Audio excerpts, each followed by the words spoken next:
खण्डमण्डलाकारम् व्याप्तं येन चराचरम् तत्पदं दर्शितं येन तस्मै श्रीगुरुवे मातृवत्लालयित्री पितृवत् मार्गदर्शिका नमोस्तु गुरुसत्तायै श्रद्धा प्रज्ञायुताश्रय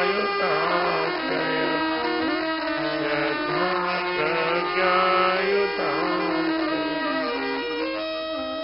परम पूज्य गुरुदेव, परम वंदनीय माता जी की सूक्ष्म उपस्थिति में यहाँ विराजमान प्यारे प्यारे बच्चों, हमारे स्टाफ के सभी सदस्य, वीसी साहब, दीन साहब, कर्मयोगी जी भाई साहब और सभी यहाँ बैठे हुए हमारे शांति कुंज के और बाहर से आए हुए सभी आमंत्रित अतिथिगण, हमारे यहाँ के सभी कार्यकर्ता भाइयों बहनों, ये जो श्री राम कथा है और वो भी रामचरितमानस के माध्यम से जो हम लोग स्वाध्याय कर रहे हैं, ये बड़ा विलक्षण मर्म है। अगर तुम लोग 14 घर का जब नाम लिखोगे, 14 घर के बारे में जब सोचोगे और बार बार तुम चिंतन करोगे तो तुमको लगेगा कि वास्तव में, और अंत में कहा है भगवान ने, इसमें से कोई एक घर में भी अगर हम भगवान को बिठा लें, 14 बताए हैं, 14 में किसी एक में भी हम निवास कर लें तो भगवान की कृपा बरसने लगती है। मैंने जैसे कहा था ना कि भगवान को आने के लिए दरवाजा तो खोले हैं, भगवान को प्रवेश करने के लिए हम प्रवेश द्वार तो खोलें। भगवान बाहर बेल पे बेल बजाया जा रहा है और हम जो हैं कि दरवाजा खोलते ही नहीं है अपना, दरवाजा बंद है। तो ये जो संवाद हैं, इनके माध्यम से गोस्वामी जी, तुलसीदास जी एक बात कहने की कोशिश कर रहे हैं कि जो भी कुछ है संसार में, जो प्रपंच है दुनिया में, लौकिक जो दुनिया है, इसके अंदर भगवान के बारे में कुछ बात नहीं करता। भगवान के बारे में बात करने का मतलब यह है कि फिर संसार के लोभ, प्रलोभन, संसार के सुख, इन सब से दूर जाना पड़ेगा। तो फिर परमात्मा की बात कौन करेगा? परमात्मा की बात उनके भक्त करेंगे। भक्त कौन है? गोस्वामी तुलसीदास जी हैं, वाल्मीकि जी हैं। भगवान ने 14 घर बताए। 14 ही घर क्यों बताए? बताओ।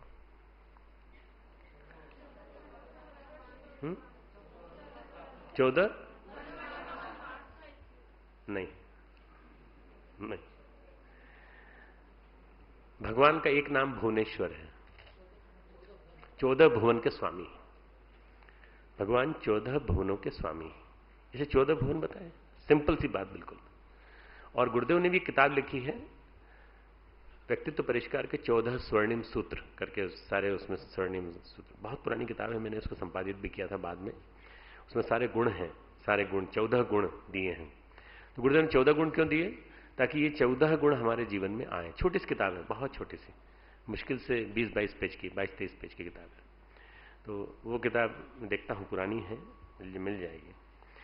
14 घर बताए हैं। भगवान 14 भुवनों के स्वामी हैं, उनके घर हैं। भक्त के 14 गुण बताए हैं। भक्त को इन 14 गुणों को जीवन में उतारना चाहिए। भक्ति के 14 उपाय हैं। भक्ति के 14 उपाय, इनमें से कोई सा भी एक उपाय कर लिया, किसी भी एक गुण को भी धारण कर लिया तो भगवान हृदय में रहेंगे। 2 गुण की चर्चा कर ली। पहले गुण में बताया, भरे निरंतर होई न पूरे, तिनके हे तुम कहूं ग्रह रूरे।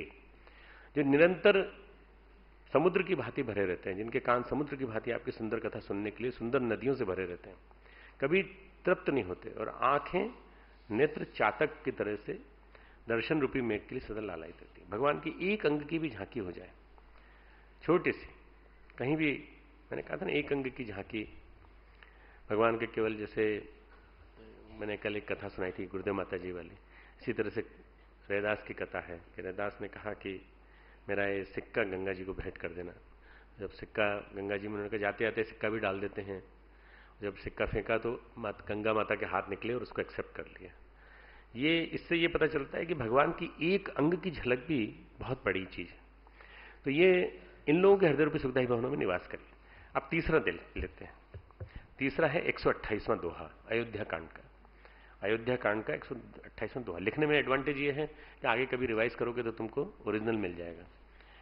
128 दोहा अयोध्या कांड। जसु तुम्हार मानस विमल, हंसिनी जी हा जासु, मुक्ता हल गुनगन चुनई, राम बसहु ही तासु। हे भगवान, उनके हृदय में नहीं बसिए, आपके यश रूपी निर्मल मानसरोवर में जिसकी जीव हंसिनी बनी हुई आपकी गुण समूह रूपी मोतियों को चुगती रहती। बहुत ही अलंकारिक वर्णन है, बहुत ही अलंकारिक, कि आप उनके हृदय में निवास करिए जहां परमात्मा के यश रूपी निर्मल मानसरोवर में जिनकी जीव हंसिनी बनी हुई आपके गुण समूह रूपी मोतियों को चुगती रहती है।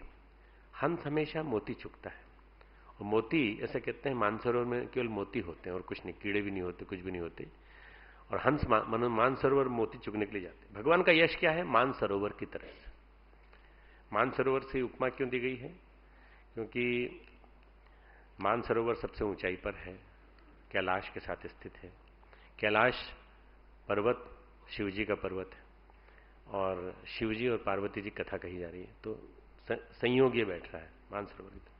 अनेक बातें, अनेक आयाम कथा में आते हैं। यश की बातें सुनो, भगवान के गुणों की बातें सुनो, भगवान के गुणों का चिंतन करो, भगवान के गुणों को ही सुनो, बुराइयां मत सुनो, बुराइयों की बातें मत करो। अब तुलसीदास जी के बारे में बहुत सारी बातें कही गई हैं। तुलसीदास जी नारी निंदक हैं, वो कौन सी, ढोर गंवार शूद्र पशु नारी सब ताड़न के अधिकारी। अब उसके पीछे क्या लॉजिक है, क्या तर्क है, उसको समझने की किसी ने कोशिश नहीं की। तुलसीदास जी की निंदा कर दी। हिंदू समाज के पदभ्रष्टक तुलसीदास, एक किताब छपी, हिंदू समाज के पदभ्रष्टक तुलसीदास, और ये किताब रिकॉर्ड बिकी, क्योंकि बुराइयों की किताब, जासूसी उपन्यास, कामोत्तेजक उपन्यास खूब ज्यादा बिकते हैं, इसलिए बिकी खूब। जितने भी सनसनी वाले धारावाहिक हैं खूब देखे जाते हैं, सास बहू की कहानियां खूब देखी जाती हैं, खलनायकों की कहानियां खूब देखी जाती है, मारा मारी, ये सब चीजें क्या है, नेगेटिविटी एकदम आकर्षित करती है। नेगेटिविटी हलाल की तरह से होती है, विष की तरह से नेगेटिविटी खींचती है। तो ये सरिता वालों ने छापी थी किताब, सरिता जो विश्वनाथ की सरिता थी, और उन्हें बात समझ में नहीं आई। भक्त वो कौन होता है? जो मोती चुनता है, बुराइयां नहीं चुनता। भक्त वो जो मोती चुनता है। कैसे बने भक्त? मोती चुगने वाले हंस बने, हंस बने। कितनी बड़ी बात कह दी, नीर क्षीर विवेकधारी हंस बने। हंस बनेंगे तो क्या होगा? हंस बनेंगे तो क्या होगा? गायत्री मां की कृपा आ जाएगी क्या आपके ऊपर? भाई हंस बनेंगे तो अपने आप विवेक आएगा, और विवेक आएगा तो गायत्री माता आपके पे विराजमान हो जाएंगे। गुरुदेव की सुबह अमृतवाणी सुनी कि नहीं मालूम नहीं, तुम लोग सोते रहते हो उस समय, शायद सुनते नहीं हो। कभी सुनना, गुरुदेव की 5-5 मिनट की अमृतवाणी है, कभी रात को लगा के सुनो, तुम लोग शाम को लगा के। अपने यहाँ करीब 10-10 वैरायटी के 10-10 वैरायटी की हैं, 30 एक महीने की हैं पूरी।